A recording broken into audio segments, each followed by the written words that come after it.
Welcome to Corks and Cauldron! We're two friends uncork a bottle, cast a few spells, and dive deep into fantasy books and theories. I'm Gabby. And I'm Jen. Quick disclaimer, this is an adult podcast about adult books. So expect some spicy language, spicy content, and spicy spoilers. So, let's pour a drink, grab a snack, and get started. Today, we're on our next book. We're moving on to chapters 1 through 8 of Glint. Same series, the Plated Prisoner series. So, Jen, what are we snacking on?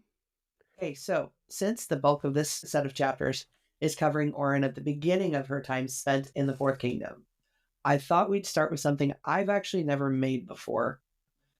It's called a small batch crusty bread for two, and I found the recipe on Pinterest a while back and saved it because, well, it's just myself and my husband here at home, and if you make a lot of bread, it kind of goes bad really fast. Or if you even buy it from the grocery store, if you buy the artisan bread, it tends to mold if you don't eat it fast enough. So anyway, this looked like the perfect size for the two of us. And it looks like a pretty easy recipe.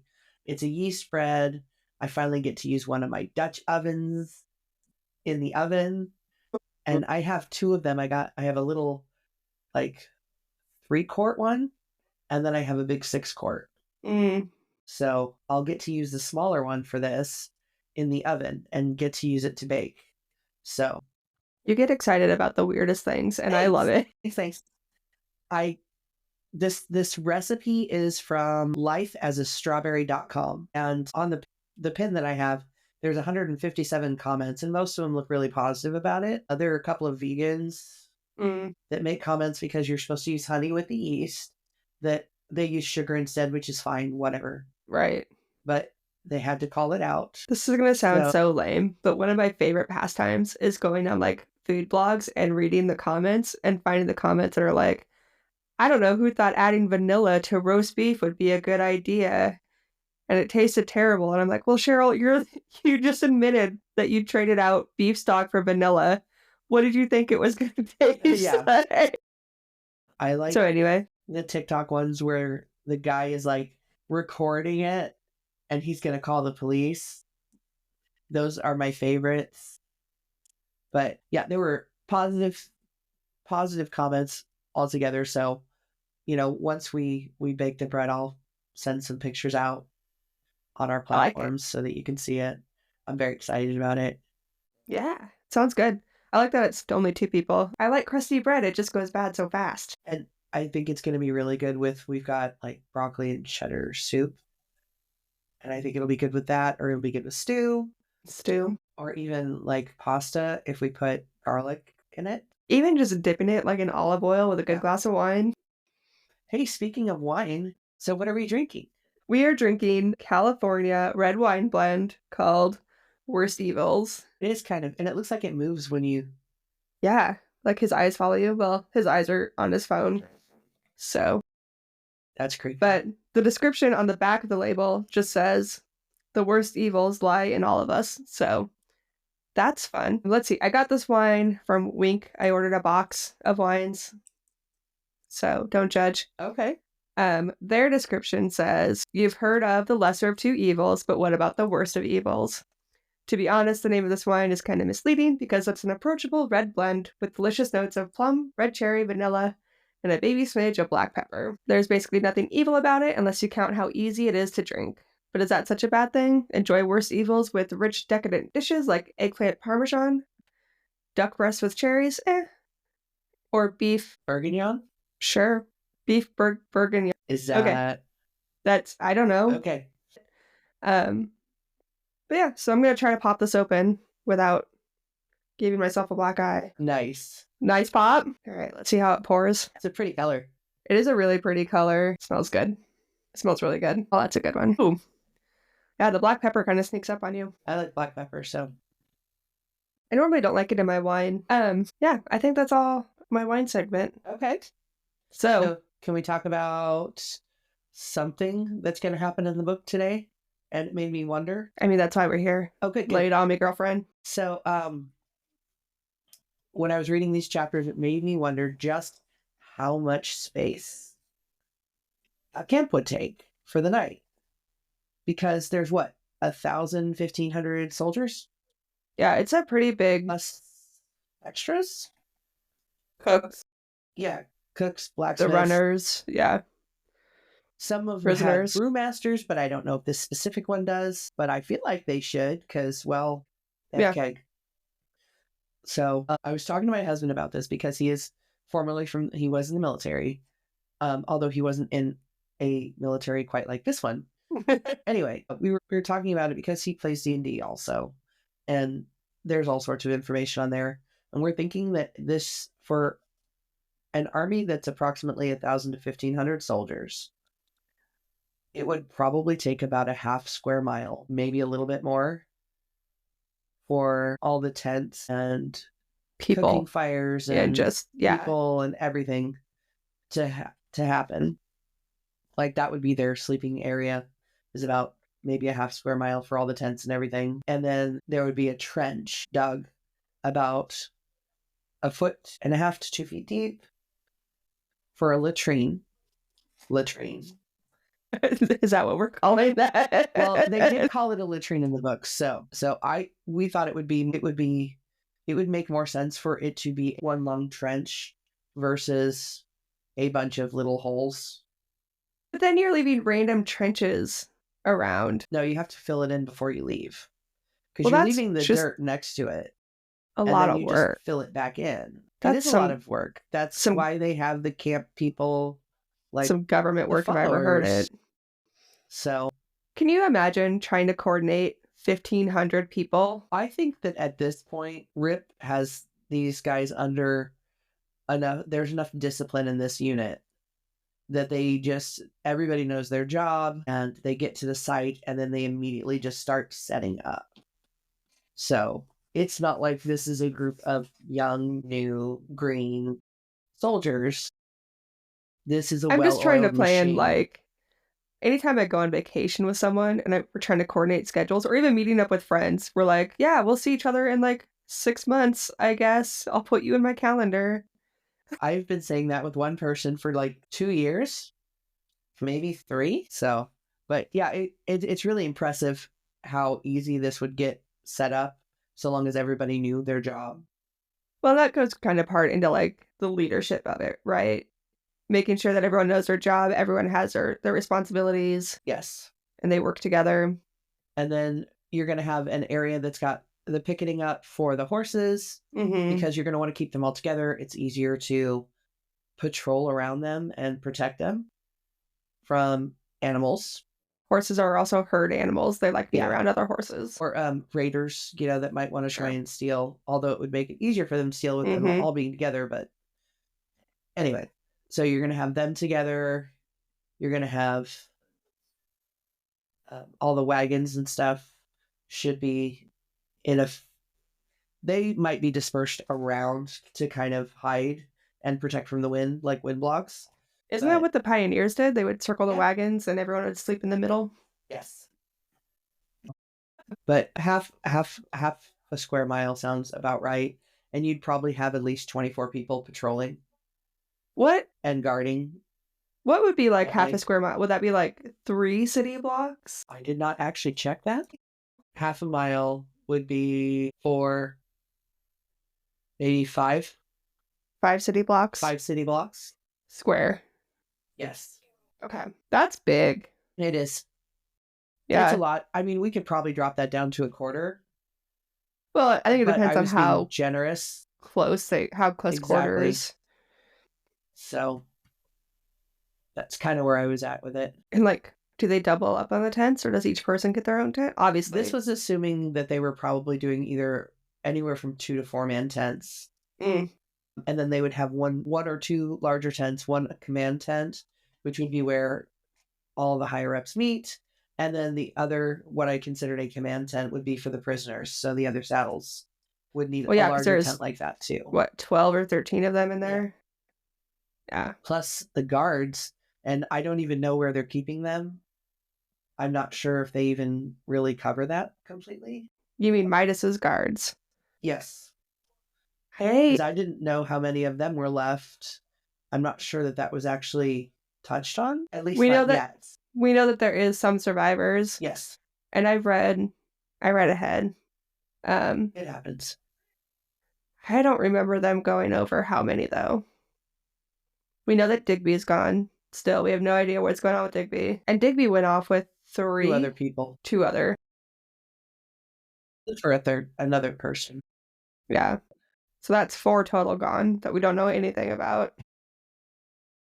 Let's do a quick recap then of all the chapters. We're going to start with chapter 1. And chapter 1 is in our queen's point of view. So going forward, we're going to see different point of views in these books. I think most of them are still in Oren's, but we'll do our best to flag the ones that are in different POVs. So chapter 1 is what I call Queen Melina's villain origin story. I love this for her. She is so over everything. We open up the book and she's like, I'm over everything being gold. I'm over everything being fake. She's reminiscing about reminiscing about High Bell before Midas turned everything gold. She's reminiscing, and I'm going to say a little sad, maybe, about signing up for a power marriage. She didn't expect to be completely stripped of her own identity during this. She misses being referred to as princess. She misses her dad. She misses color. That's not gold. And now she's watching her fake court full of fake people worship their fake king. And honestly, she's exhausted. She's over it. She's done. And with Midas off playing Conqueror in the Fifth Kingdom, this is her moment. She's taking full advantage of having her kingdom back. Yep. She's getting it back under her control, and maybe she gets a little revenge while she's at it. Just, what is the word I'm looking for? Sly? Tricky? Tricksy? Shifty? She's not dumb. No. She knows she's smarter than what she's let on, and she's smarter than what people give her credit for. And one thing is for sure, Queen Melina is done being a pawn in Midas's golden game. Yes. Good for her. I love that for her. All right, chapter 2 recap. We're back in Oren's point of view, and she is not doing well. No. Our girl is not thriving. She's locked in a carriage, and she is full of existential dread. She's drowning in self-loathing and guilt, and if something bad happened, she's taking full blame for it, whether or not she actually should. Sale's death, she's taking the blame for it. Risa's suffering, what happened with her and Fane, she's taking blame for it. Digby's disappearance, why not? Let's add that onto the list of things that are her fault. Physically, she's a mess. She's bruised, she's starving, and she probably does not smell the best, let's be real. And just when she finally succumbs to exhaustion, who kicks down the metaphorical and literal door but Commander Rip himself, because he's so dramatic and such a menace, and I love him for that. All right, chapter 3, welcome to the Great Standoff. Oren v. Commander Rip. The door swings open, eyes lock, no one moves. They just stare at each other. Tension, palpable. Everyone feels it. You could cut it with a knife. Rip does a full scan of her injuries, lingering a little bit too long on her ribbons. Because let's be honest, he knows about her. Yeah. But she's not used to people knowing about her. So that makes her uncomfy. Meanwhile, Oren is trying not to show how absolutely wrecked she is with everything. And she's trying to have this whole strong facade. She's trying to look and feel strong. And then her stomach betrays her by singing the song of its people as loudly as possible. Looks personally offended at the very idea that she might be starving, and he starts dictating orders like it's his kingdom and lets her know that running is pointless. If she tried to run away, fine, he'd find her. And honestly, where's she gonna go? They're in the Barrens. Everything's frozen. Yeah. She's not gonna survive. And just when she starts taking this weirdly non-violent abduction, and just when she's starting to process this weirdly non-violent abduction, Rip drops the real bombshell. He's taking her back to Midas, which is exactly where she wants to go. But the rest of us are like, okay. I don't know how I feel about that. Chapter 4. Oren's survival instincts are kicking in, but unfortunately, squatting over a snow hole is not exactly what she had in mind. Determined to warn her quote-unquote beloved king, she hunts for the messenger hawks, only to find nothing. I would say squat, but she too soon. Yeah. And then while she's hunting for these hawks, she gets busted. Mm-hmm. A fourth soldier catches her sneaking around and immediately calls her Midas's pet, which we know Orin loves to hear. It's her favorite name for her. And Orin is not having it. She's not okay with that. She insults the fourth king, which is a big mistake. And the soldier makes it very clear that she should not push her luck. He makes it very clear that he is very loyal to the fourth kingdom's king. Yes. Orin is shaken but not broken, and she vows to try again. She might be trapped, but she's not out of the fight yet. Gotta wet the vocal cords. All right, Glint Chapter 5. Orin is struggling to find her way back to her own tent after being accosted. I'd get there. Accosted by the Fourth Kingdom soldier. She's wandering in circles while soldiers snicker at her misfortune and her obvious lack of direction, which I'm directionally challenged, so I feel for her. Yeah. I would also just be wandering around. When she finally stumbles upon her tent, she notices something odd. Someone has shoveled a path to it. Convenient or suspicious? Or both. Both things can be true. Inside the tent, it's unexpectedly comfortable, which is not how you would expect a prisoner tent to be. There's fire, food, even warm water, far from the treatment she expected as from a prisoner. But Orin isn't falling for it. She eats, washes up, because ew, she's got Captain Fane germs, she's got Sail's blood on her. She just needs to clean, start fresh, and tries to shake off her grief. Sail's blood on her skin reminds her just how much she's lost. Grief lingers and exhaustion sets in, and just as she's about to crawl into the furs, boom, the tent flap flies open, and who is standing there? None other than Commander Rip himself. So she's standing there all naked, and he just barges into the tent. Yeah. I would be so uncomfy. And of course, Orin is startled when Rip barges into the tent, because who wouldn't be? And the real surprise, though, is that he actually leaves, after he checks her out in her nakedness, which is not the reaction she expected from a power-hungry Fae male. Before she can make any sense of it, a new visitor arrives. Hojat. Is that how you say it? I thought so, yeah. That's how I've been saying it. It's a fantasy book. Names don't really mean anything. I'm totally kidding. Don't at me. Hojat is an army mender whose interest immediately sets Orin on edge. She assumes that he's just another man to leer at her, given her luck with men so far and her profession. It's a fair assumption. But nope, he's a mender. He's just there to treat her injuries, and he is surprisingly kind. While Hojat patches her up, he accidentally steps on her ribbons. Oof. And clocks that they aren't just decorative. He doesn't press her for answers. Yet. But Orin can tell that he knows. And after refusing to let him examine her ribs, because trauma, he gives her a painkiller, which just so happens to be laced with hardcore booze. I'm picturing like Everclear, That's moonshine. what I was picturing too. Yeah. Because he's a battlefield medic. These men, they want all the booze they can just to drown out the pain. And she finally settles in for some much needed rest. Much needed rest. But of course, sleep isn't in the cards yet. And just as she's about to drift off, the tent flap lifts open again, and Rip steps inside. This time, it looks like he's planning to stay. Chapter 7. Orin is bracing for the worst when Rip enters her tent again, and is fully expecting the nightmare that she's lived too many times before. But instead of attacking her, he just casually starts undressing, but not in a creepy way. He is getting comfortable before bed. This is his tent. He is just in there, just trying to go to sleep. Orin is spiraling, convinced that all of this is leading to something terrible, but then Rip just lies down in his own sleeping pallet across the tent, not touching her, barely even acknowledging her. Orin is still vibrating with fear and fury, and demands to know why she's in his tent. Turns out it's not to protect her from his men, but to protect his men from her. Does not trust her. So keeping her close means that she can't stir up any trouble within his ranks, which is a smart battlefield move. Orin wants answers about the other saddles and the guards, but Rip refuses to give her any. Instead, he tells her to shut up and sleep, and offers a gag if necessary. Did he do that? I don't remember that. He did. Did he? Yep. That's hilarious.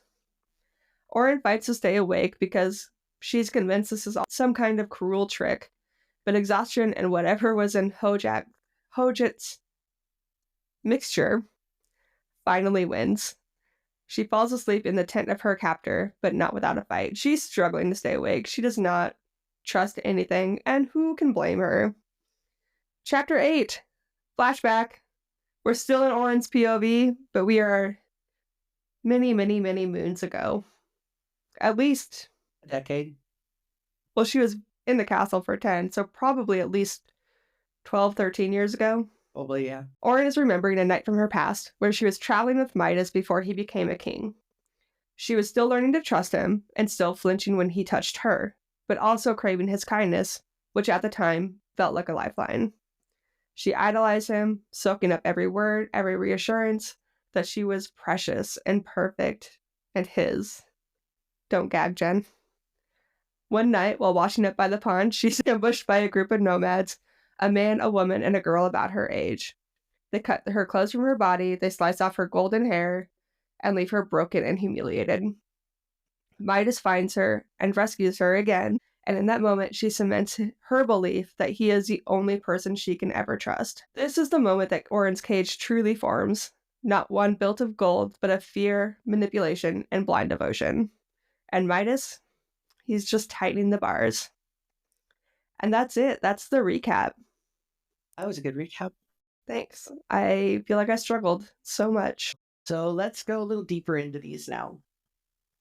Starting with Queen Melina. I love her so much. I know a lot of people don't, and she's kind of portrayed as a villain, but I kind of go back and forth with Melina because I get why she is the way that she is, but at the same time, can't she kind of a just bitch. grow a little bit?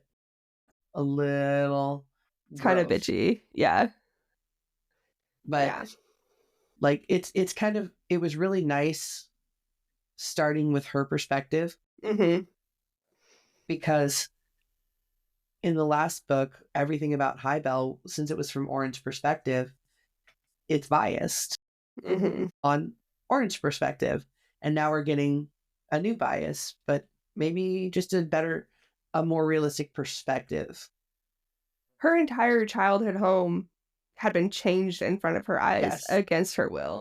Yeah. And it's nice to see her talking about how she misses the grays and the blues and the whites and the different colors, and how the gold, which is, a big, it's money, it's power, it's, you think rich, you think symbolizing gold. wealth. Yeah. And it's interesting to see her talk about how it fades and it misshapes. It needs polishing constantly. Yes. And how it just wears down, and it's fucking heavy. She does talk about how something that you used to just be able to lift up now takes 6 men or something to carry. Yeah. So, and she doesn't like it. I think she just hates everything about it. I don't know if I blame her. I don't. And it's interesting to watch how she doesn't seem, I mean, she seemed like a bitter shrew in the first book, in like chapter 4, but that's because that's how Oren was seeing her. And yes, she's bitter. Is she a shrew though? No. She's shrewd. So. She is shrewd. Yeah. But bitterness is not coming from Midas not loving her. The bitterness is coming from the fact that he's taken her entire world and just destroyed it. And he married her and then just sent her to sit in her room and embroider or whatever. Yeah. So she was raised to be a leader, a queen, and he never asks for her input. He never asks for anything from her, and she's just been kind of sitting there waiting, biding her time. I mean, he asked for an heir, right? In theory, we're assuming that he is actively trying to get her knocked up. But we don't really know that either, right? Knowing that they would not have been able to produce a magical child. True, because there's only one magical bloodline. Would it have even Like, how hard did he really try knowing that he wouldn't be able to do this? Exactly. Yeah. I don't know. I don't think it ever really gets answered. I don't think so. At least if it does get answered, those of us who read for the vibes missed it. Maybe it does in Goldfinch, Maybe. Yeah. but since this is the first time we're actually getting into her head, I love it. it's really, I love the resolve that she has, that she is going to make some changes now that he's gone. I also think so she was raised as a princess. She was raised Yes. knowing she was going to rule this kingdom, or at Yes. least she assumed she would have a hand in ruling her kingdom, right? And so this nice facade that she puts up, I think that's part of her training. It sounds like her mom and her dad were kind of cold. You know, her mom was, we learned later on, her mom liked to do gardening stuff and things like that. But when you're in the public eye all the time, you have to have that poker face. You have to have that cold face. Exterior. Yeah, that word. And so I think Oren is just so naive that she just assumes that Melina's kind of a bitch when she's not really. Melina's in no better of a position than Oren is. They're both in their own cages. I'm not entirely sure that Oren understands social cues because she's been caged for so long. Like, this book is her first rude awakening. Like, Well, especially these first couple of chapters anyway. mhm. But In her childhood, she never had a chance to like learn anything. She was on the streets. I like, so we're going to go back to Melina because this chapter is all about Melina anyway. It was neat seeing the comparisons between how she has handled being a prisoner, basically, in her home, and how Oren handled it. Because Oren did it with complacency and just kind of accepted, where Melina just seethed. She's plotting. Yeah. Yeah. Melina strikes me as the employee that would be maliciously compliant. You know, like, Yeah. you want me to sign off on every email? Okay. Here's an email about my lunch. Hope you can sign off on it. Yeah. And it's just, it's interesting to see how the two of them grew because of Midas and his control, or changed, I guess. Would that be a better word? I mean, I think they're synonymous. Yeah. But I think they both want a true connection, right? Like, Melina's tired of the fakeness of her court. She's tired of everyone just fawning over her because she's the queen or whatever. She wants someone with a backbone, with an opinion to talk to. And Oren just wants someone to talk to. Yeah. So yeah, they're both in their own cages, their own prisons, different cages, different prisons. But ultimately, they both just want that authentic human connection. Yes. Yeah. And Melina does not want it for Midas at all anymore. No, she's over him. And this really is, you're right in your notes here. It's definitely foreshadowing for his fall, which is just fantastic. I love I don't know how deep we should go into that, but I love his fall. I like, we're seeing her start to plan what she wants to do. Not even scheme. She's legit just planning. Yes. She wants her castle, her kingdom, her rightful title back. I don't feel like queens get as much power as the kings do, even if they do have their own power, which Melina does not. But even the queens that do have power, they're still just kind of figureheads. If they have a king. True. Their kingdom is the exception for that right now. Because there's no king. Third Kingdom has a king right now. No, he dies later. It's just Queen Kalia. There is no king. Yeah, but I thought he was still alive at this point. Or maybe the death just hasn't reached Melina yet. I don't know. The death probably just hasn't reached her. Or Midas knows about it and just never bothered to say anything. Well, he's got to expand out. So Third Kingdom is... He's got to get through Fourth first. Yeah. Good luck. Best of luck. But, so, back to Queen Melina. So, like we've already said, this chapter just helps us reset who Melina really is It's really, honestly, our first taste. This is the first point of view chapter we get from her. From her, So yes. this is the first time we're getting a taste of how she thinks, what she's thinking. And how she's going to take it back. Mm-hmm. And the best part is that Midas has no clue what's going on because he's too busy in the Fifth Kingdom. Well, he's written off Melina. He's Yeah. convinced that she's not doing anything. Yeah. It's not worth anything. And she's about to just show him how wrong he is. We love some girl power. Yes. So I'm very excited about that. And I can't wait to read more from her point of view. I know that there are a lot of people that say that they skip the Melina chapters because she's just so spoiled. Those are the same people who skip whatever. the Manon chapters, and we can't trust those people. So I think that they're as integral to the book series as the Orin chapters or the Slade chapters, or the Midas chapters even. I have never heard of anyone skipping the Melina chapters, but there are little areas of Reddit that are the Plated Prisoner section of Reddit. There are people that comment that they skip all of the Melina chapters. If you're skipping the Melina chapters because she's spoiled, you should skip the Orin chapters too. I'm sorry, but then what are you even doing? I have nothing. I am just conveying what I've seen. I am honestly baffled by people who read books and then skip chapters.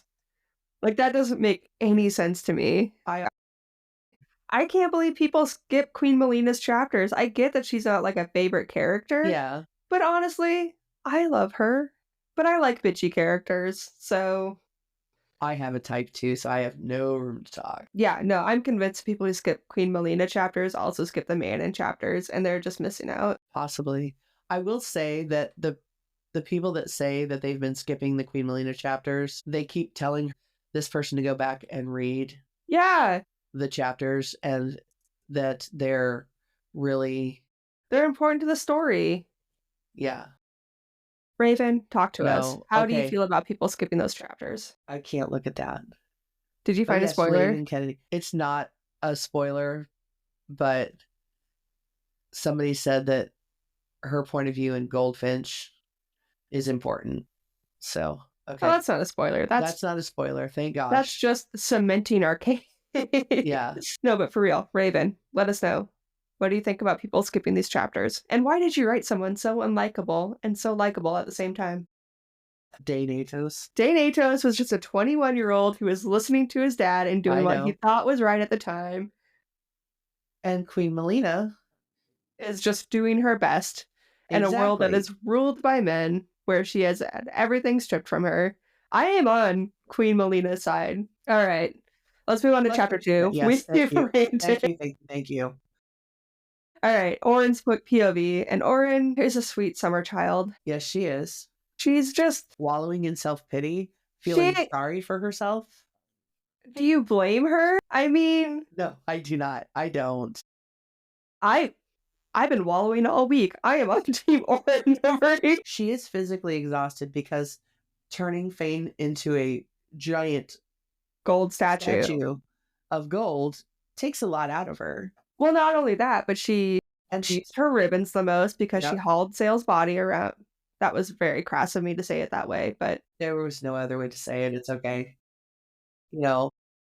And just the emotional turmoil of being kidnapped and they've been awake for more than 24 hours. Yeah.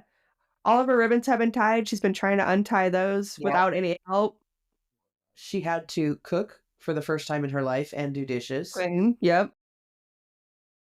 By the way, guys, this is probably the best cooking she does in the entire series. It's so much work. It really gets bad later on.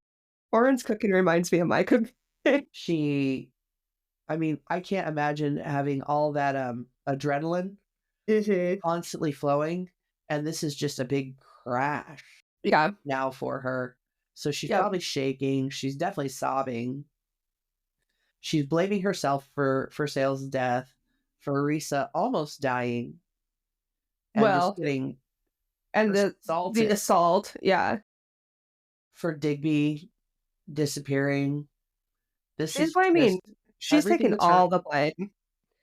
And okay, let's be real. We've all had days, weeks, months where it's like you can't do anything right. And you're just like, Yes. fine, Yes. I guess it's my fault. So, and like you said, with the adrenaline crash, it's so much easier just to wallow in that because everything's so high. You're just like, fine, okay, everything's my fault. I'm just gonna sit here and break down. Yeah. Whatever. There is a line in the book where she says, "Death clings to me," and that just kind of really cements like how tough of a life she's had and Yeah. how hard she's taking everything. She feels tainted by everything that's happened in her life. We Yeah. learn a lot more about her past life. I want to say in the next book. I don't think it's this one. No, I don't think it's this one. We as readers, we know that there's nothing that she did that is her fault, Yes. right? Like she was kind of thrust into this situation and she just tried to survive. However, we've also as readers have been in situations like that where when you look back, it's so much easier to be like, "Oh, I could have done X, Y, and Z." Yeah. If I had done this or said this or moved this way or helped someone in some way, it would have been all different. It sucks. That Yeah. feeling sucks. It does. There's no other way to say it. It just, Yeah. it sucks. And the fact that she's blaming herself just because she wanted out of her cage. Yes, yes. It's all coming back to that I was greedy, I was selfish, I got restless, I just wanted to get out of the cage. I would do anything to get out of the cage. And look what happened. Yeah. That's Midas didn't have to say anything at this point. That's all of the conditioning and the training Yep. and the manipulation he's done to this point. Yeah. But oh God, reading about it sucks. I feel for her. Yeah. But And with her just being locked in this carriage, this is complete isolation. And she's not used to that. isn't she though? No. She's never with the other saddles. She's never. But she always has Digby No, Digby's not there at night. at night, but only at night. And it's different being isolated in a carriage compared to being Yes. isolated in your own room. Exactly. Because in your own room you can pick up books, you can It's their creature she can comforts. walk through to the atrium and talk to the Through little her bird. gerbil cake. Yeah. Yeah. So she's not only isolated, she's contained.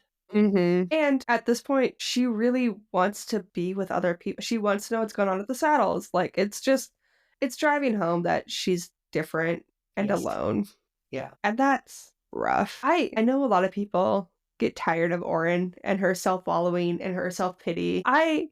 She's like 20, 21 years old. 25. Okay, she's got the maturity of a 15-year-old. She really does. She does. Yeah. And when I was 15, everything was dramatic. I am forward and everything is dramatic now, especially when I'm hungry. That's true. Yeah, And how many she's times? starving. And that's another thing. Like she's hungry, she's tired, she's thirsty. She probably has to go to the restroom really bad at this Yeah. point because they've been traveling all fucking day. Yeah. Oh.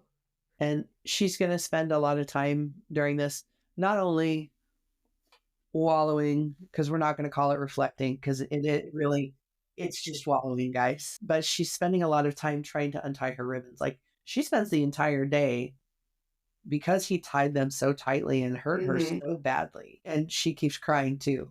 So I'm sure that gets in the way, honestly, because it's hard to untie something you can't see. Spends a lot of time, untying her ribbons and laying them out because they're so bruised and they hurt and they're tangled up. And she says, "What is it you have in here? They look wrinkled and limp, like tarnished gold in need of polishing." Even her ribbons are feeling tired Yeah. and exhausted. Do you think she ever tried to use her hands to untie the ribbon? Like, granted, like you can only get so She far, was right? probably using her hands too, but it was, I'm It was sure it was a tight. struggle. It was tight.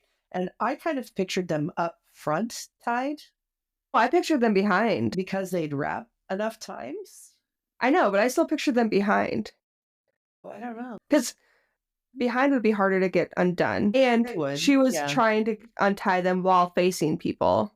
Yeah, So that points to the knots were in behind. true. Okay. I just, Oh my God, was I right? Was I right about a detail? we accept that. I'm never right about I details. accept it. I'm here for it. I Yeah, just I'm not a detail person. I'm a vibe person. I like details. I know you do. Um, but yeah, it's her poor ribbons. Yeah. And Fane kicked the shit out of her. Not Fane. Oh, yeah. Quarter. No. No, Was it Fane did Quarter? it. He kicked Fane? her in the Right in the ribs ribs. and hit her in the face, and she hit the ground really Something like hard. that. Yeah. So somewhere on her cheek, I think. So I It's don't know if probably nice anyone, black and blue color. well, it wouldn't be black and blue. It'd be like tarnished gold, right? Like copper. Bronze and Bronze and copper. Yeah. okay, and she has a split lip too. But my point was, like, if you've ever had broken ribs, Yes. breathing hurts. Yes. So if he broke her ribs or even cracked her ribs, trying to untie her ribbons with sore ribs Yeah. hurts. Everything hurts when you break a rib. You Yeah. don't realize how much your ribs do until you can't do them. I am going to call out though. This is chapter 2. Hmm. We saw our first bright side of the book. We did. In I this think we're chapter. seeing less and less bright sides. We saw what 26 in the last book, and in this book, sorry, I'm on my Kindle and I'm searching because I highlighted them in yellow. In chapter 2, her bright side is, at least I'm alive. At least I got away from the red raids. That is her bright side. Like I said, I think we're seeing less and less of them Yeah. as the books go on. And I don't think it's because they get darker. I think No. she's just felt less reliant on Yes. that coping mechanism. Yeah. But I wanted to call that out because we were calling them out in the other book. There's only 9 in this book. Oh, well, and I'm really excited for her interactions with Commander Rip. Oh, yeah. Like, she's sitting while she's doing everything else that she's doing, reflecting on her last conversation with him in the last book. Mm-hmm. Wherein he said, I know, it's something like, well, she said, I know what you are. And he And said, he was, funny thing, I was going to say the same about you. Or something like that, wasn't it? yeah, yep, that's exactly what it was. So, do you think that Oren knows that she's Fae and has just repressed it? I think she's hiding it. Well, not even repressed it, just Nope. She self-preservation said, She's don't just- tell anyone. Exactly. This is a situation where, because she talks a lot about how he's hiding the fact that he's Fae and what people would do if they knew he was Fae. Because people from Aurea do not like the Fae. They don't trust him, And right? they would probably kill him because of the wars that they had with Arwen. Anwen, the land of the Fae, before. So, do you think Midas knows that she's Fae? No, not even suspects. Man, he's dumb. He's blinded. She's gold, and she makes gold for him. Yeah, how does that not scream Fae? I mean, but look at some of the other. True, I know. Yeah, it's hard to be like, oh, why didn't he know when there are other humans that have powers? They're just not as strong as. Well, as the generations pass, the bloodline gets weaker. Yeah. But she's got ribbons. He doesn't know. I mean, other than the fact that he knows that they're on her, he doesn't know that they're sentient. Alive. Yeah. I guess. Can we just chalk it up to him being a dumb man? Yes. Okay. Let's talk about Oren's mindset, though. As she is still just blindly trusting that Midas is the man. Again, she's had minimum 10 years of brainwashing. Yeah. Longer, realistically. She's really focused on what's going to happen when she gets back to Midas, though. Like, she's concerned about that. And she's still calling him her king. I'm not drunk enough for this. Hold on. I guess. But anyway, Oren and her mindset and how she's still... She really is just... She's still calling him her king. But I think that there's a little less love in it. And a little more fear in it. You think fear? Do you think she's afraid of getting back to Midas, or do you think she's afraid of what's going to happen to Midas when she gets back to him? The second, what's going to happen to him, which is why she's spending so much time worrying about warning him And finding later the on. hawks. And Yes. So, and she really thinks that she should be afraid of Rip. she's trying so hard to be afraid of Rip, and he's But giving at the her same time, no reason. she, what she knows of him, what she's been told of him, Mm-hmm. makes her think that she should definitely be afraid of him. But she's not seeing any of that when she's watching the army. No. And when the door opens and she is face to face with him at the end of the chapter, and then she's just staring at him in fear, like, what's going to happen? So, Yeah, she feels like she should be afraid of Rip, but yes. Rip is not giving her any reason to be afraid either. It's just his reputation. Yes. And I think in chapter 3, here's what I want for chapter 3. And Raven Kennedy, if you ever watch this podcast, please, will you do this for me? If it exists somewhere, just let me know. I need chapter 3 from Slade's perspective. Yes. Okay, so chapter 3, he like bursts into the tent after she's taken Yep. a bath. Chapter 3, he opens her The carriage. carriage. Yes. Yeah, he opens the carriage and he's Stairs. staring at her. I want to know what's going on through his mind. He's obviously mad, but he's not mad at Oren. Yeah, He's mad for Oren. And that's exactly what I think too, is I think he's mad for Oren, but she thinks he's mad at her and she's bracing for the worst and she's about to find out what it means to be his prisoner. And she's Mm-hmm. thinking about all the bad things she's heard about. Yep. And and he just kind of goes, okay, there's your tent. The latrines are to the west. Also, your stomach growled, and I'm offended by that. You know, Go get food. and he's just kind of, what she's expecting is for him to grab her and pull her out and chain her up. Mm-hmm. And what he does is Not tell her where take she care of can yourself. be. Yeah. And don't run away because I will find you. Not we. I will And find like you. the fact that she's not chained up anywhere, the fact that she's not on a leash anywhere, the fact Yeah. that she's just told like, if you want to run away, good fucking luck. Yeah. Like, we're in the fucking Barrens, girl. It's snowy, it's cold. We have all the food and shelter that you need. Yeah. Why would you leave? And also, I will find you. Yeah. And he's not forcing or coercing her. He's just straight up telling her, hey, Laying out the facts. this is what it is. These are your options. And she does not know what to do with that because with Well, think about Midas, how it's always been pretty. Well, not only that, but think of how Midas treated his prisoners. Yeah. It was not anywhere nearly as nice. And even the other saddles, we find out later, yes, they're all crammed in a tent, but they're still taken care of. They're still not chained up. They're still not forced to do anything against their will. Nope. And they're actually So, guards protecting them. Well, guarding them. What? Rip trusts his soldiers explicitly. He trusts that nothing is going to happen to anybody.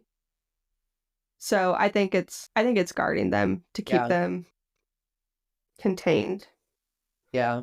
I like his line that Goldfish has some bite to her beak because she's sassy with him. I love it. Like, good for her. She is sassy with him like she would never be with Midas. She would never dream of that with Midas. No.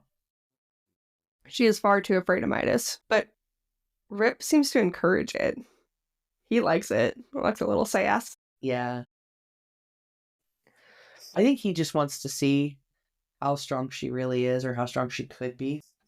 I think he wants to, at this point, because we're in book 2, chapter 2, chapter 3, whatever we're on, I think he wants to see how loyal she is to Midas. And so by like pushing her to like have some backbone and be a little bit sassy, he's seeing exactly how far she'll go. Yeah. And this is the chapter where we see a lot of comparing herself to him. Well, we see a lot of comparison between her and him. Like, he mocks her because she cares for King Midas, and she sasses back to him about how he's King Rot's monster. Pet dog. Yeah. Pet dog. That's it. Yep. Yeah. So it's kind of fun to watch. I love their banter. Yeah. And it is definitely a lot of foreshadowing for Orin and Slade Rip's relationship and what's going to happen later on. Because a lot of their heat, is what we'll call it, is based on that sass that they have with each other and their ability to just feed off of each other's. It's a sign of a good relationship, if you ask me. So where else do we want to go with this? Do we want to talk about Orin's growing instinct for self-preservation? How she actually has to plan on her own instead of being dependent on King Midas to save her? She's still banking on King Midas saving her. I know she is, but she's trying to plot and find a way to let King Midas know what's coming. Which, okay, let's think about that. Yeah. She's been with him for 10 years. She's still, quote unquote, madly in love with him, brainwashed by him. She's just trying to do what she thinks is right. Yeah, she is. However, literally everyone in history thinks that they're on the right side of history, right? Yeah. We all know that's not true. Do. But people do what they think is right with the information that they're given. Yes. So I am not taking any sides on anything with this one. I think Orin is just emotionally immature and very sheltered, despite she's not sheltered, maybe not the right word, given her childhood and growing up. She's still extremely naive for someone who had such trauma at the beginning of her life. I'm just trying to figure out where that naivety came from. You think Midas fostered that and was just like, well, you can't trust anyone but me, so. I think so. But then Sale kind of ruined that, right? By for that being her friend. Yeah. This is her the first chapter where we start to see her slowly moving away from the super passive, conditioned girl. In the last book, though, because she was starting to break free of that. Sale's death really caused her. That was a catalyst. Yeah, it was the catalyst. But now we're going to start seeing more of it, I think, from here going forward. Because I don't think she's just going to sit idly by anymore and be super passive. I think she's realizing how detrimental being passive has been for her. Yeah. And how much it can ultimately cost not just her, but people around her. Yes. I just can't wait to watch everything keep going. This is also the chapter where we kind of see Orin's first taste of agency, right? Yeah. Slade's not telling her what to do. He's like, these are your choices, but I want to warn you, if you run away, I'm going to find you. And also, you're not going to survive out in the barrens. Nope. Without food or shelter or anything else. You're going to get turned around. Girl, you don't even know what direction north is. Yeah. Then how does she find the toilets, by the way? Because all he tells her is that the latrines are to the west. Well, if she were me, she would just find an edge and just go that way. Fair. Okay. Fair. Or follow the smell. I can't imagine that the smell was very fantastic. Probably not.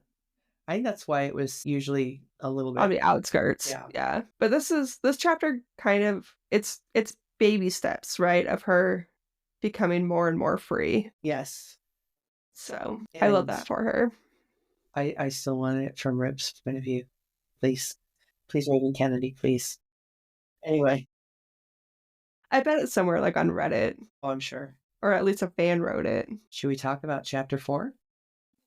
We should. Are we done with chapter 3? Anything else you want to hit on with chapter 3? I don't think so. 3, defining power.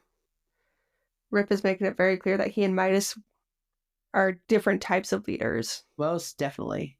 Yeah. And there's a lot of tension in this chapter, but it's not bad tension. I kind of felt it like confusion and tension Yeah. Yeah. It's because like when Orin when has you no idea. you meet someone new and they make jokes with you and you're like, oh, and you're cute. No, have we been out of the dating game too? You just have this expectation of something to go a specific way, and all of a sudden it's not going. You're like, but in my head, this is Honestly, not. You are not following the script in my head. I had this planned out in my shower and it went perfectly. Exactly. Exactly. So chapter 4 is where we're gonna see Orin one getting to use the latrine. So yay her for finding it. Well, she probably had to go to the bathroom really bad by that I'm point. sure she Like, did. And I think they she's even talked starving. about it. Like, her stomach was hurting. She Yeah. just girl had to Yeah. go, and when you gotta go, you gotta go. And I think she knows she has the freedom to walk around the camp. And I'm using air quotes for freedom. Right. But she also realizes that she doesn't need a guard in that camp or somebody locking her Because up they're all because watching her. everybody's watching her. Yeah. And it is not good watching. It is not like the people in the Sixth Kingdom that were in love with her. Well, And the Sixth Kingdom wanted to cut off her hair. well, the Sixth Kingdom was in love with her gold. Yes. It's not like that. These No, this guys are is looking like, at her with mistrust mm-hmm. and suspicion. Yeah, they So, don't trust her at all.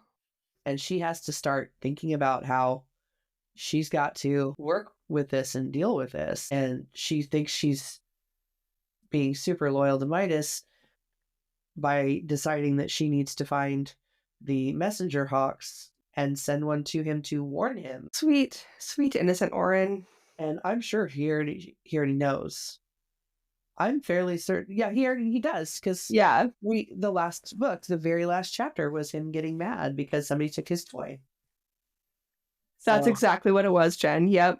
it really was. But Orin doesn't know that Midas knows. No, she doesn't. So she's still trying to do right. Yeah. We still don't know who sent that hawk to Midas. We're in two different camps with that one. Or no, we kind of agreed, didn't we? That it was Rip that sent it That rip. Yeah. Yeah. as a haha, I got your toy. Yeah. But she does, I mean, she does like being able to walk around.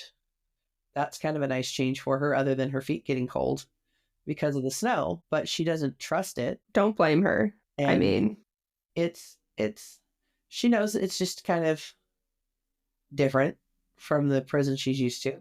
it's a long leash. Instead of a choke chain, Yeah. it's just a long leash.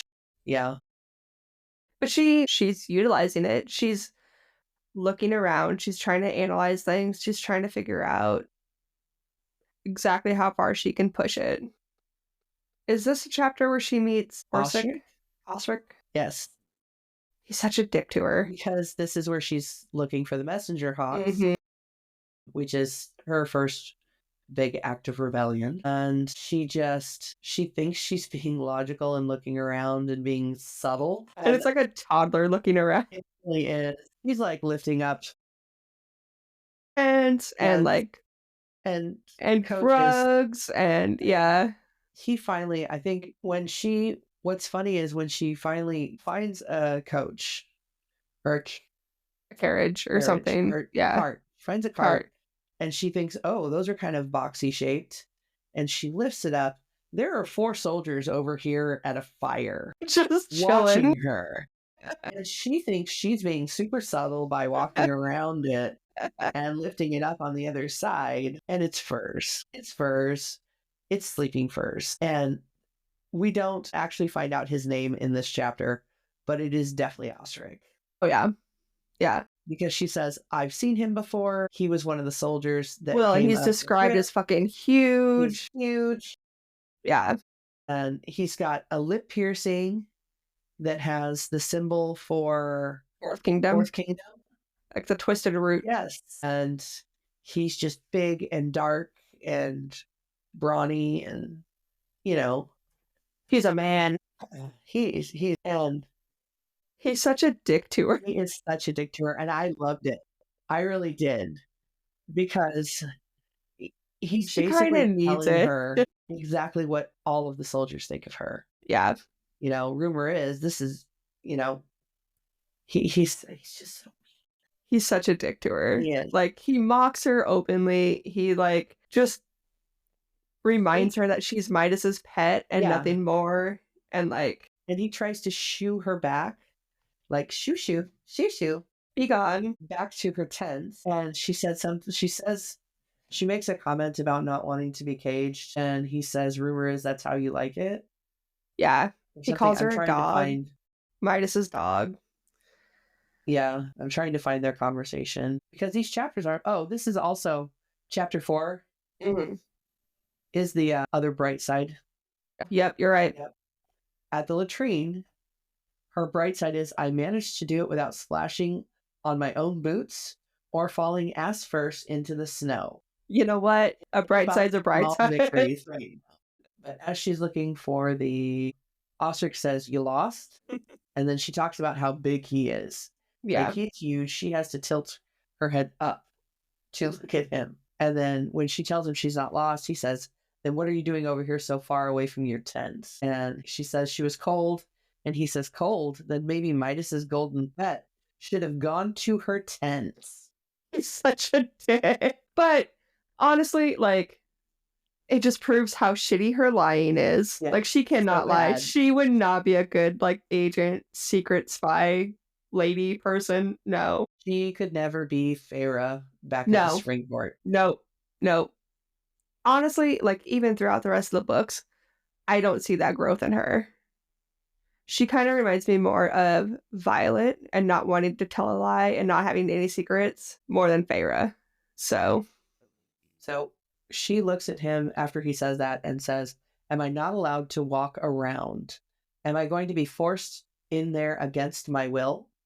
Which is, and that's when he rumor says, that's exactly how you like it. Exactly. Pet. And she gets so mad. And I think he's mad not because he says that's the way you like it. He says it's the pet. Yeah. And that's Oren's big trigger. Yeah. Is pet.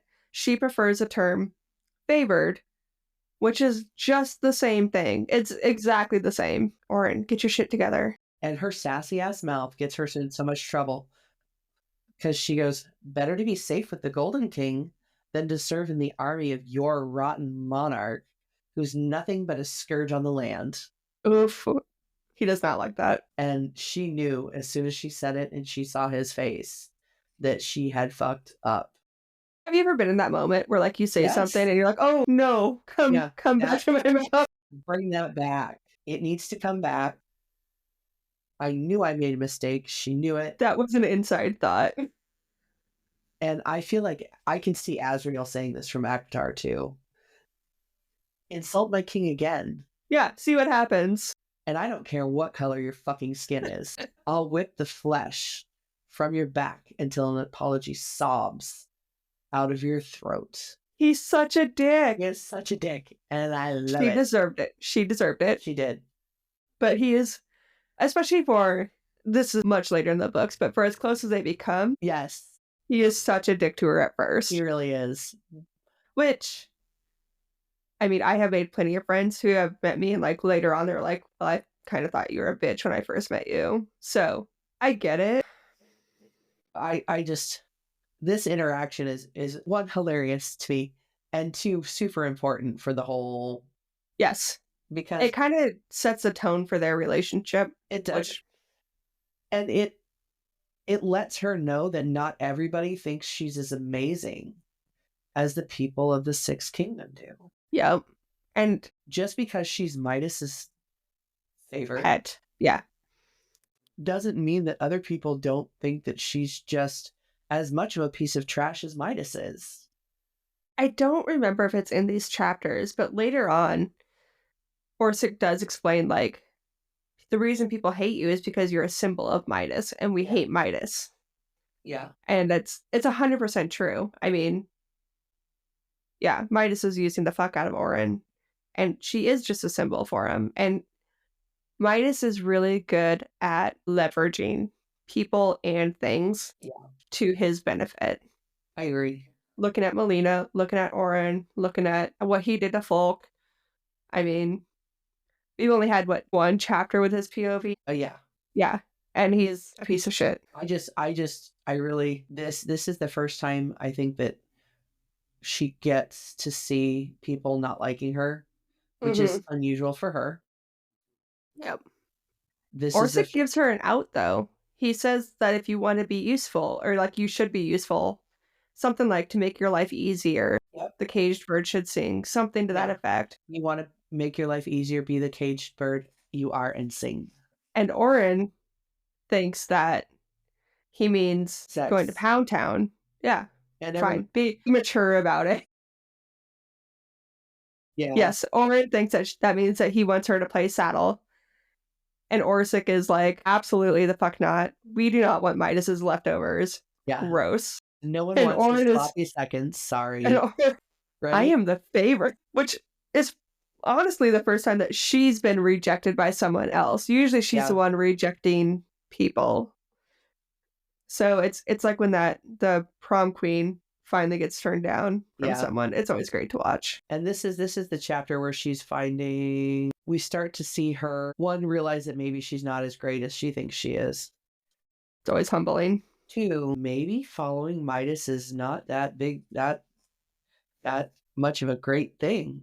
As the much cracks of a are great thing spreading. she sees it to be. Yeah. But then she's just she doubles down in this chapter on it. I will find a way to save my king. She's, again, the maturity level of a 15-year-old. Yeah. She doesn't know any better. She doesn't know any different either. Anyone else that she's trusted has betrayed her. And Midas has just been more subtle about it. Yeah. So. And then we go on to chapter 5 where she finally finds her kit. And when she finds her tent, she's all in her own thoughts, right? Like she's thinking about everything that Orsic said and how that interaction went and how it could have gone better, like we all do, right? After a conversation. And then she realizes the path to my tent is shoveled. Why would the path to my tent be shoveled? And why is my tent away from everyone else's? Yeah. Why am I not like in the middle of everyone? This is weird. She just thinks it's odd. But she doesn't connect the dots because she's kind of dumb. Because again, she's 25. We were all dumb when we were 25. And Midas is the best thing since sliced bread. Best thing since Betty White. Yes. I am 30-ish, in my 30s. And I don't know if I would like connect the dots right away if I was in my own head and like thinking about everything that happened. Like, I don't know that I would have connected the dots of, oh, I'm camping with the commander. And she's not paying attention anyway. So. No, she's too far in her own head. She should not be driving. Yeah.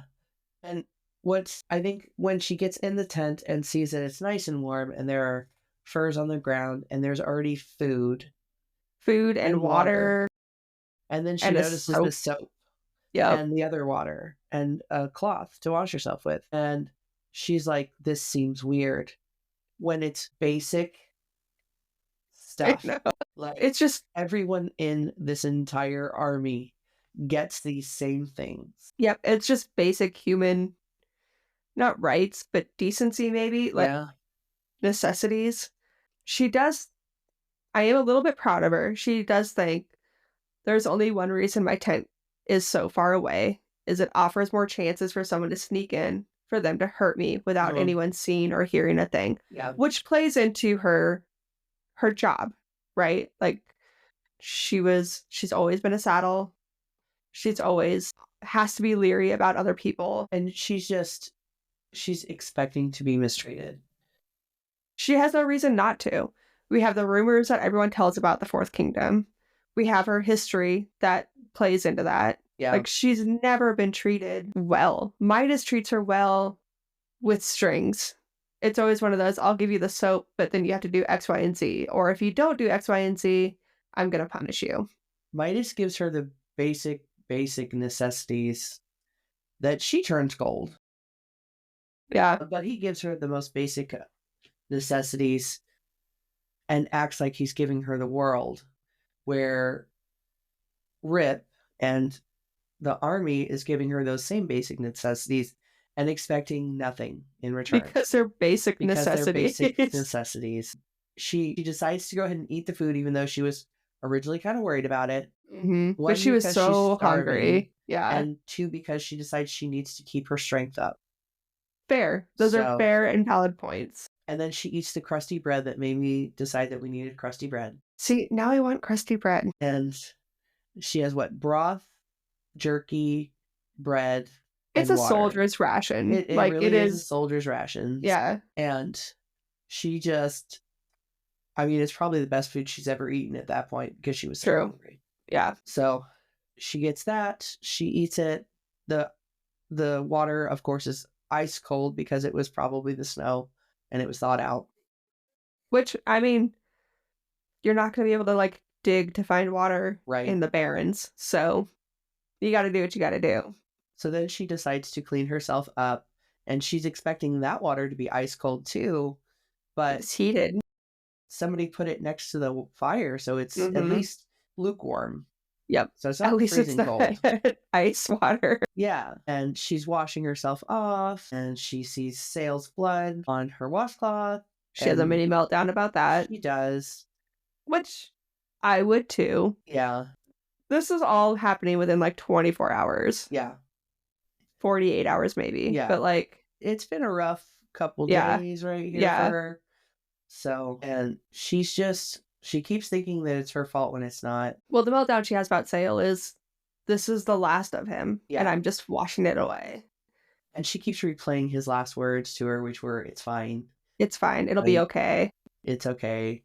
Yeah. Is it it's okay or it's fine? I think it's okay. But yeah, either way, she just keeps replaying that in her head. And it's rough. And she's finally getting herself clean. She thinks for a moment that she should wash her hair. And she's like, no. Too cold. And she doesn't know if anybody's going to burst through the door. True. She just wants to get Because there's no cleaned up tie and it. changed. So she's standing there naked. She's Naked. washed her delicately, carefully washed her ribbons and everything. Mm-hmm. And she's just getting ready to put her, is it called a cami, whatever. We'll call her On- Cammy. And the tent flap opens and Rip walks in. Burst in like the Kool-Aid man. And he's just standing there for a minute. And then he walks back out, which she has no idea what to do with. Like, she's naked and he walks in on her and she doesn't know what to do. She doesn't even have a chance to scream. Right. And he's walking right back out. There he glances at her body, like, why would you not? And there's a muscle in his jaw that ticks, so he's clenching his jaw. I'm convinced, and I don't think this is spelled out, so don't at me, but I'm convinced he sees the bruise on her ribs, Yep. sees how beat up she is, Yep. and is mad. I And think not so, mad, too. not mad at her. Again, he's mad for her. Yeah. It never should have happened. And why didn't she say anything? He's mad that she didn't communicate her discomfort. Yeah. But she's never been given the autonomy or like the confidence to express her discomfort or what she actually wants or needs. Yeah. It's always just, what can I do to survive? Yeah. And his eyes just get super wide when he sees her, which actually we're skipping into chapter 6 by saying that, but It all flows. this is just going to be one flow together. So we're going to hit into chapter 6 straight from this. But we see him walk out. And He then- turns like stiffens up, the jaw ticks, which is super hot, and then turns around, like spins. I picture him spinning on one heel and just marching right back Yeah. out before he does something he's going to regret. Yeah. That's how I pictured it. I think so too. And then you hear somebody knock. I don't know how you can knock, but he Knock, just says knock. from the outside, "Hello in the tent" or something. Yeah. Is my guess. Which is a total like medical professional move, right? Like, are you ready for me? Are you decent? Yeah. And she's already confused about why he walked out in the first place. And then Well, she was sends expecting- someone else in. I think she was expecting Rip to not walk away and Yeah. to, we'll say, cash in on his reward, because Yeah. that's what we said in the last books. Yeah. And Yeah, she's just so thrown off by him. I love it. I She think it's needed that. fantastic. But yeah, then we meet Hojat, and I Yes. love Hojat. I do too. He is a mender, not a healer, but a mender. Yes. And there's a very distinct difference in those. Yeah, okay. But he is a mender, and one half of his face is disfigured. Yes. I'm picturing like Phantom of the Opera. That's kind of what I thought too. Like the left side of his face is, she says deformed. Yeah. But I think it's burned. Yeah, because she does describe it as like the skin is saggy, red, pink or red. His eye doesn't open all the way. Yeah. He has a droopy eye. No eyebrow.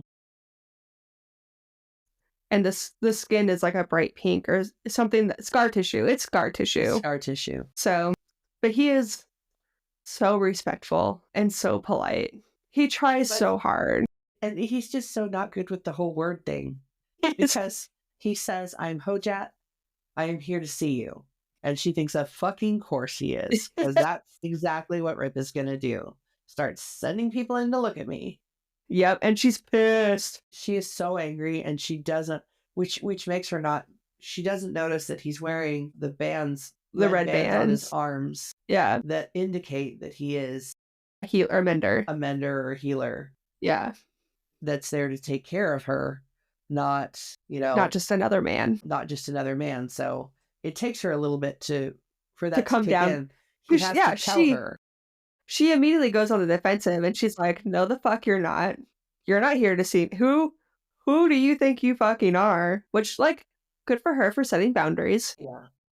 But poor Hojat was just like, no, the commander said I had to be here. And at this point, she's already got something. She's already wearing something. She's at least covered up. Yeah. He doesn't see her ribs.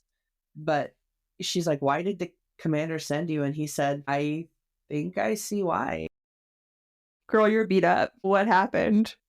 So, and she was not expecting that.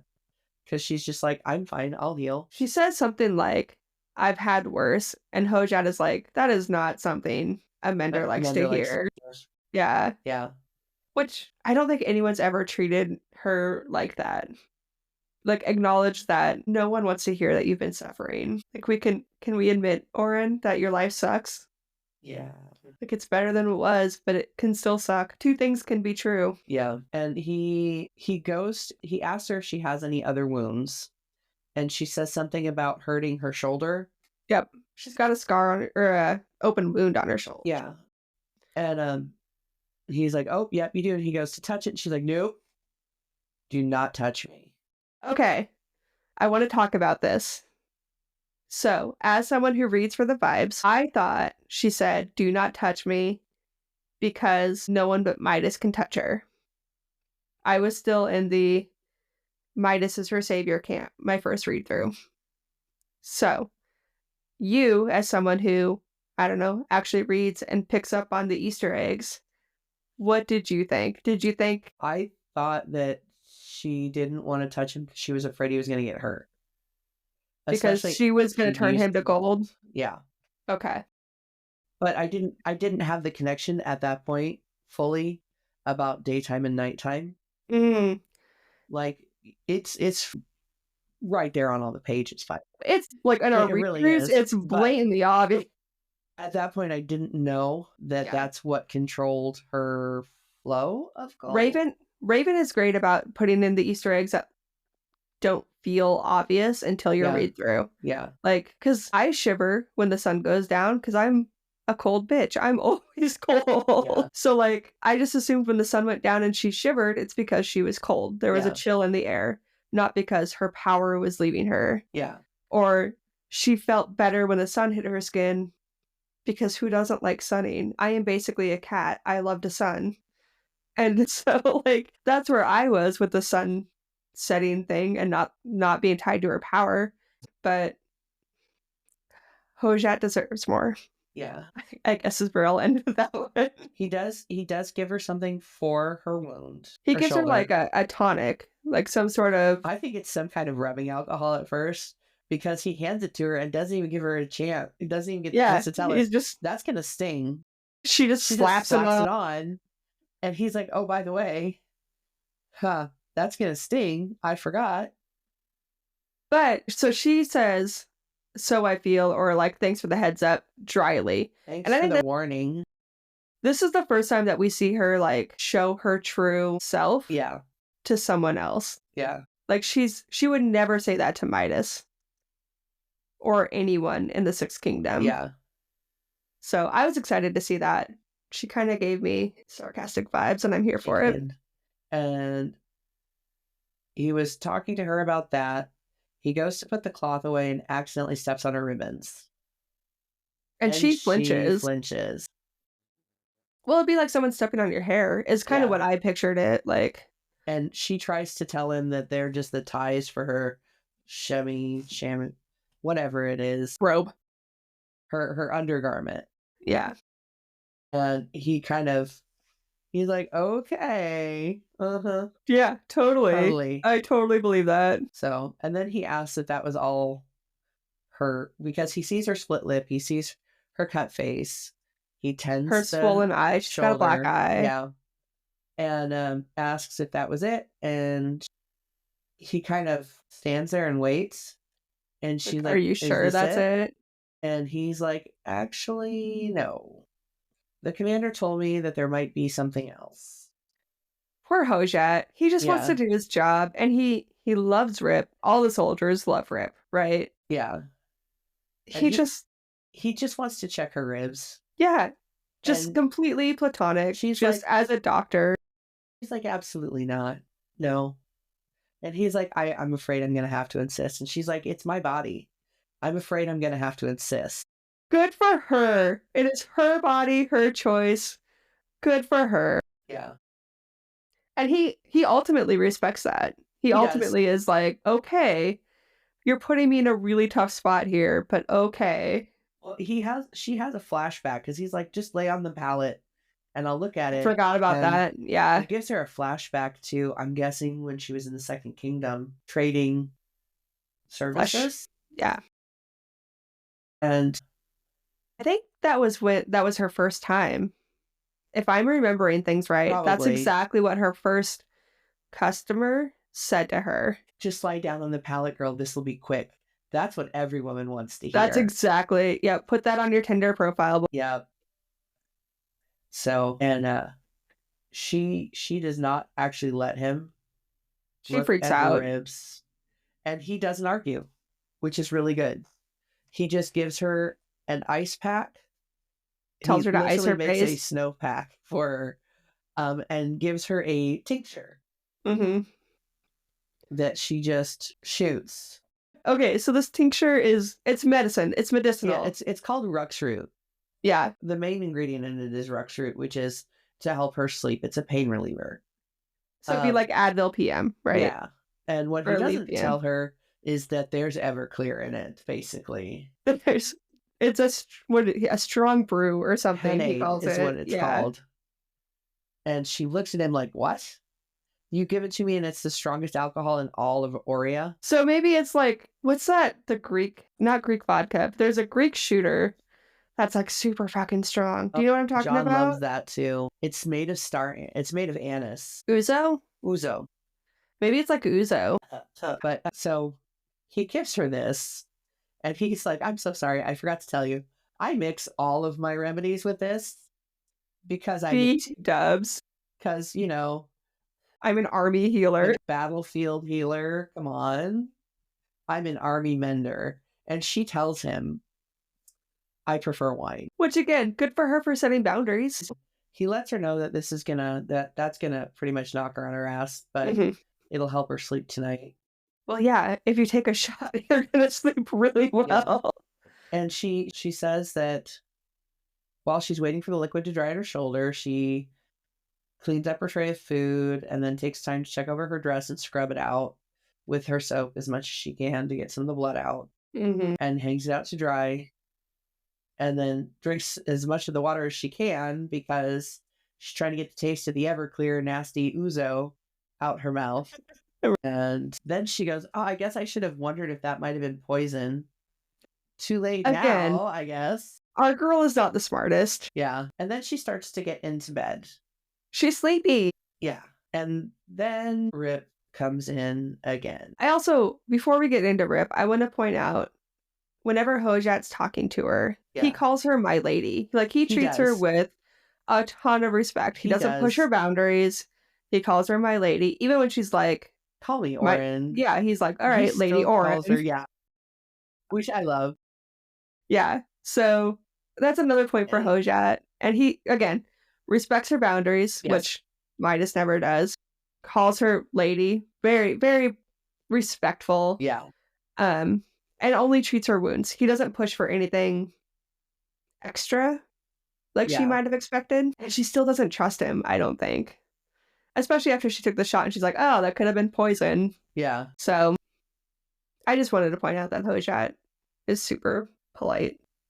He is, and he's such a good guy. And I like her experience with him because he's kind of like Digby Light. Yes. Yeah. Digby with medical training. Yeah. Yeah. Yeah. He's not the first person to treat her like a person, but he's the first person in 4th Army that treats her like a person. Yeah. Considering she just had experienced Orsic. Osric is A dick. misunderstood. Okay. He's a dick. He's misunderstood. Like He Morgan. is Orsic is protective of his king. Yes. And he has every right to be. He does. I mean, and he just okay, we can move on though. So Okay. Rip came into the tent again. So Rip take 2. Rip take 2. And now, so Orin was like just about to fall asleep, right? Like she had just laid down. She's starting to relax. The tincture. The tonic. We'll go with tonic. It's okay. The tonic was kicking in. And like, you know, when you take some meds and you're laying there and you're waiting to like breathe through your nose again. Yep.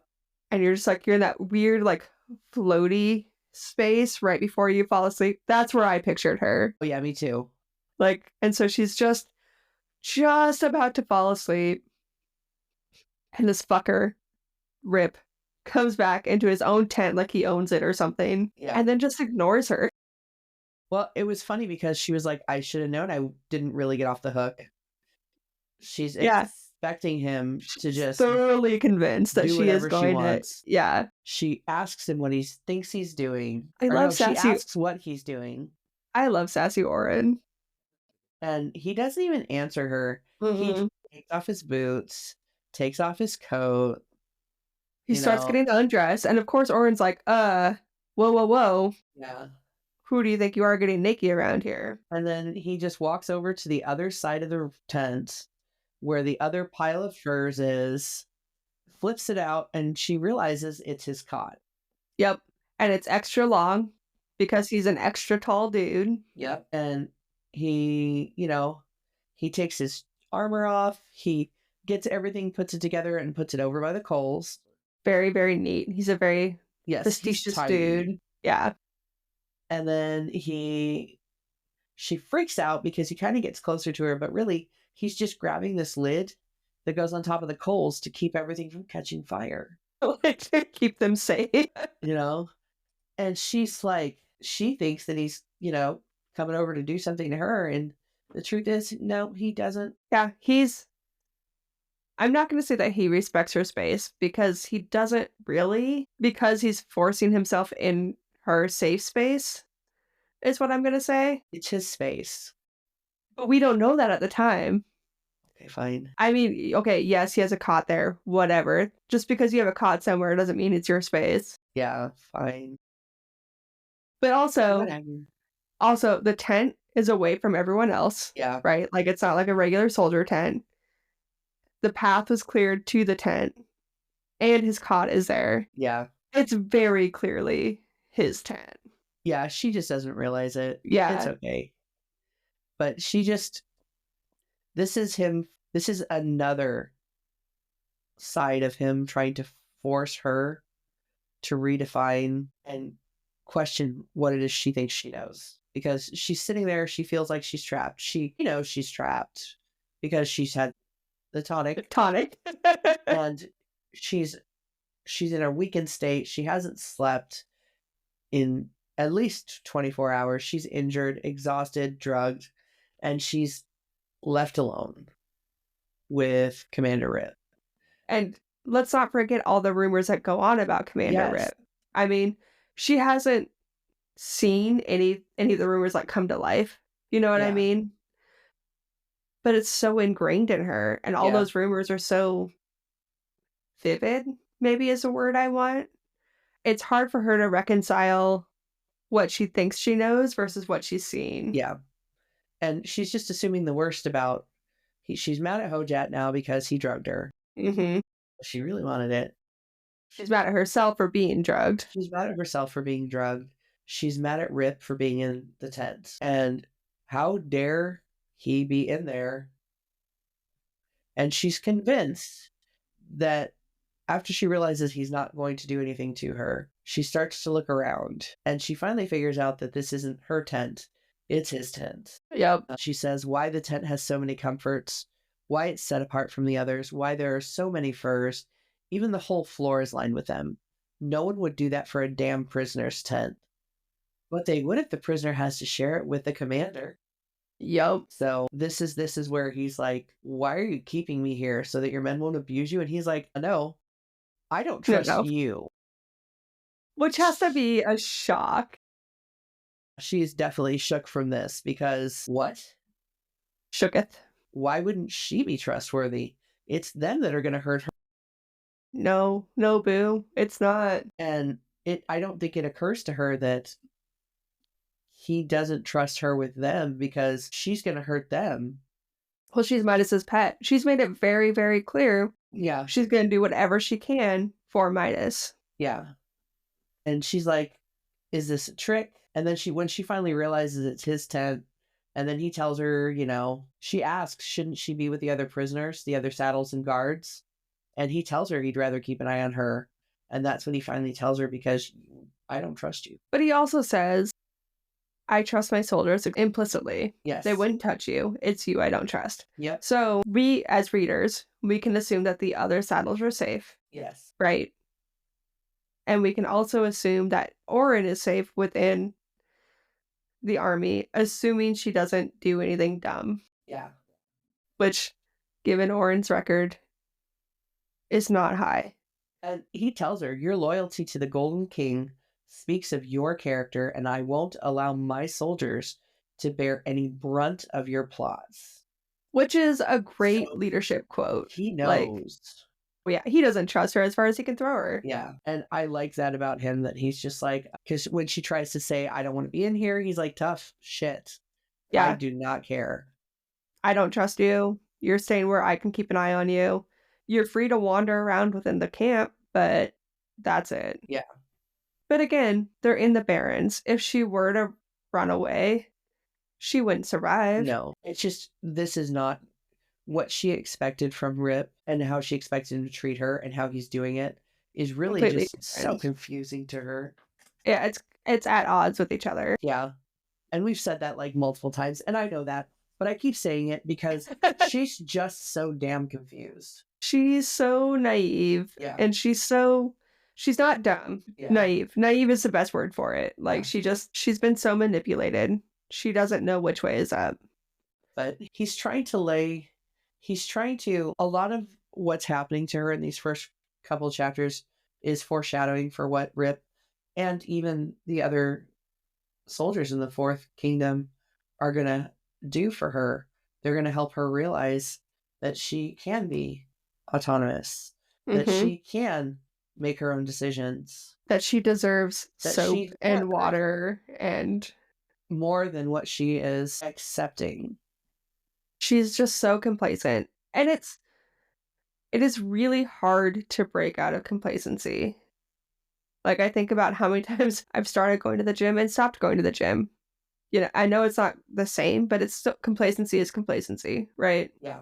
So let's talk about some of the different moments of foreshadowing. Rip not touching Orin. That one's big. Yep. He still respects her. However, even by not touching her, it's a different kind of power than what we see with Midas. It really forces Orin to rethink things. Yeah. Because remember, she's convinced that she's just there to be a saddle. That's what Fane was going to do with her. That's what Midas has done with her. Granted, Midas didn't let anyone but Midas touch her. but still a saddle. Yeah. Rip telling Orin he doesn't trust her.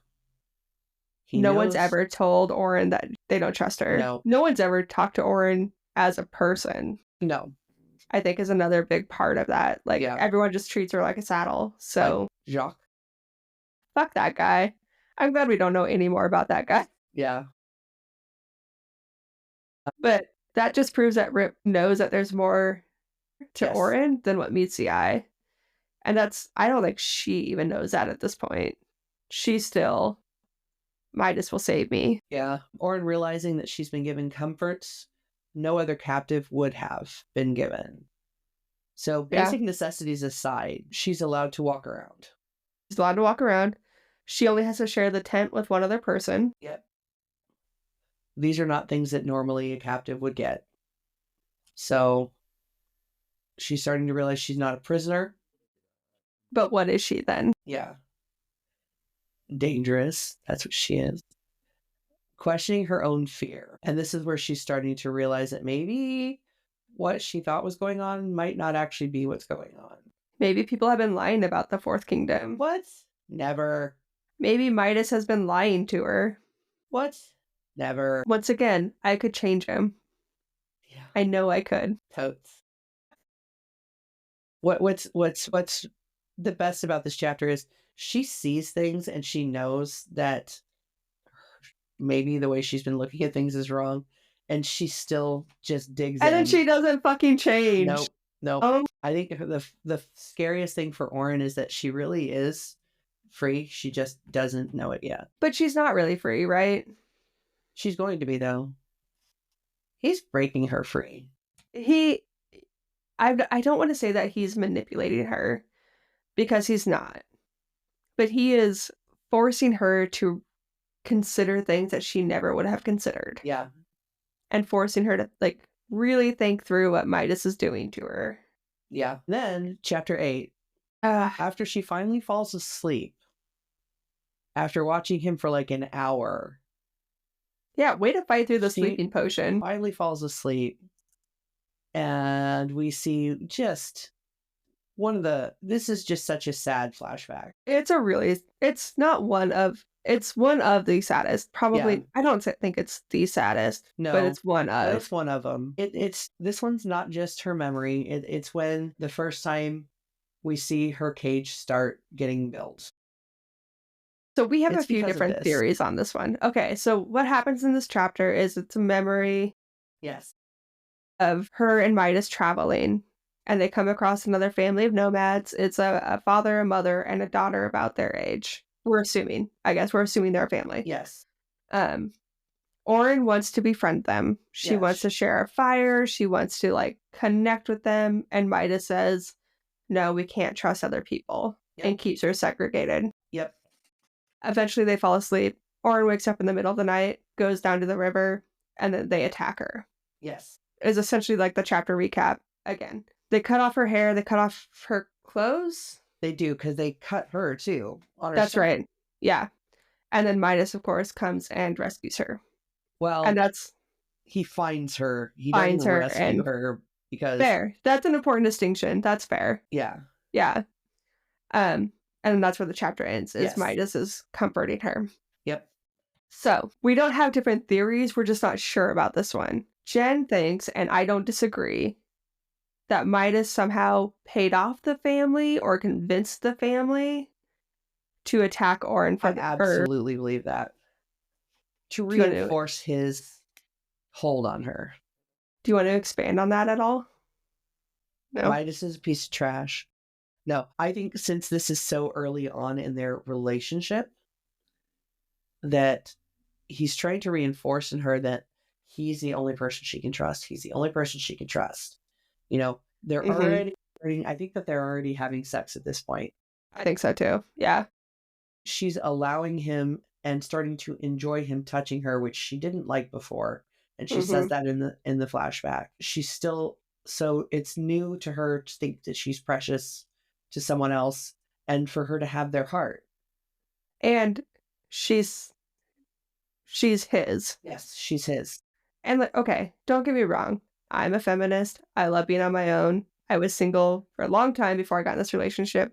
But my heart does go at Twitter when someone says that I'm theirs. Yeah. So I get where she's coming from, is what I'm saying, is when you've been alone, someone saying that you're theirs, it feels good. Yeah. Assuming that they're not possessive assholes looking at you, Midas. Yeah. And I think that her curiosity about other people and wanting to go befriend other people is dangerous for him. And he doesn't want that. So he wants to reinforce that she is his, and only he can protect her. Mm-hmm. I would agree. And I think that he, at some point during the day, while they were all walking, because they're all getting to the border of the second kingdom to go into the third kingdom, and that's why there's so many more people that they've seen, I think that he talked them into attacking her by telling them that she's gold. That she's not just painted.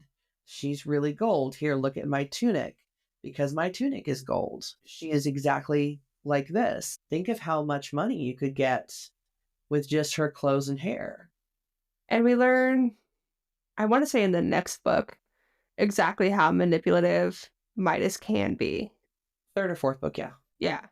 Where, like, I can never be manipulative because I'm too direct. I'd be like, you should attack her, you know? Like, I would never have the subtlety of convincing other people to attack someone. But Midas is great at that. Yeah. He is great at the subtle complexities of manipulating people and crowds. And we see that a little bit in the first book, too, manipulating folk and manipulating the crowd into, like, believing that he should take over Fifth Kingdom.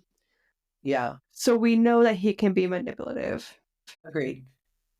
So I think that he convinces these people to attack her, and they just wait for their chance. Do you think he, like, planted the seed and was like, you should wait until, like, this time and she's gonna wake up? And, like...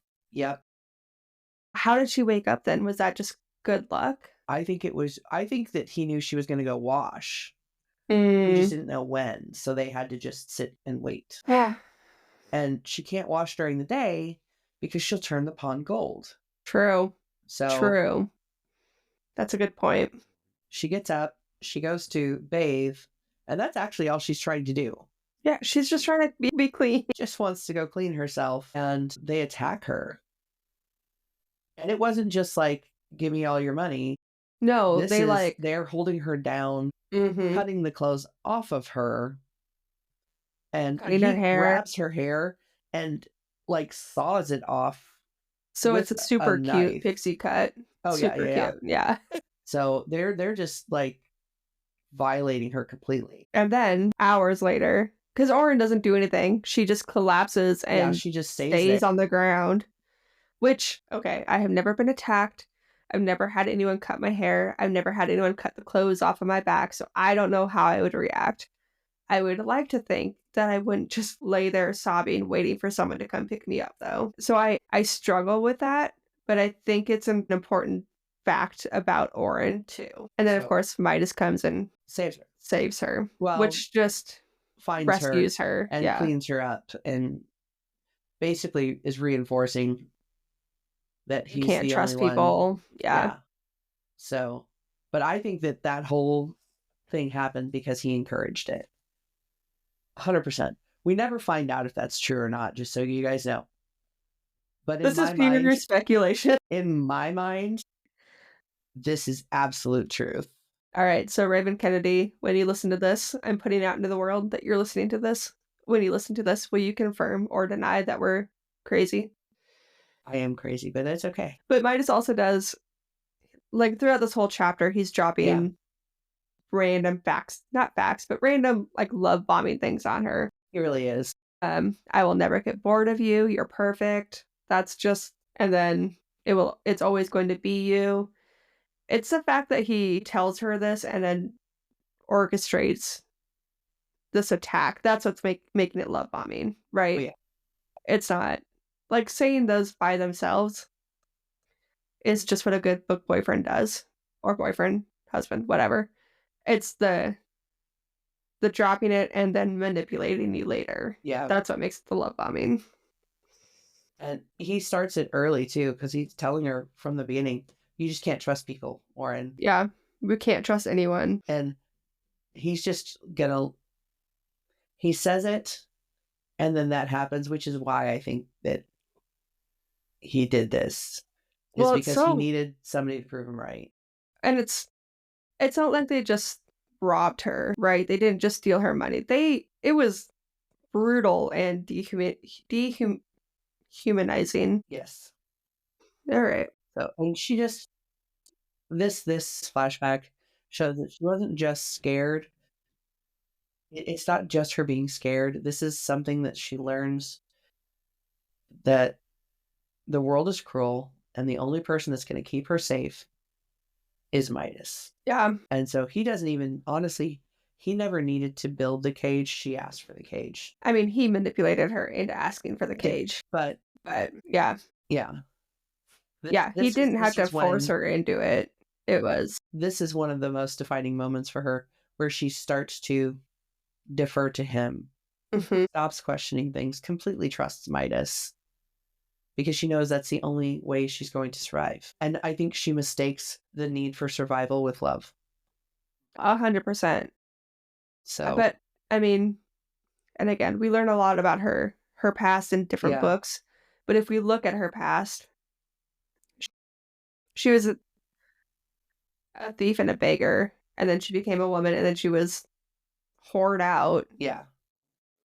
So she's never known, ever since she was kidnapped, abducted from her homeland, she's never known a moment's of peace. Yeah. Like, it's always, her life has been awful. So I get why she's defending Midas. Yeah. I get why she thinks Midas is her savior. I get why she feels like she has to protect and warn Midas. Yeah. But I don't have to like it. No. This chapter is one of the prime examples of why he's such a good villain. Because he doesn't have to do anything. Raven did a great job writing Midas, and I hate her for it. Yeah. I mean, I love him. I love what Raven did to him. Yeah. Like, because at this point, we don't know it. If you're reading the books for the first time, you don't know anything else about Midas, right?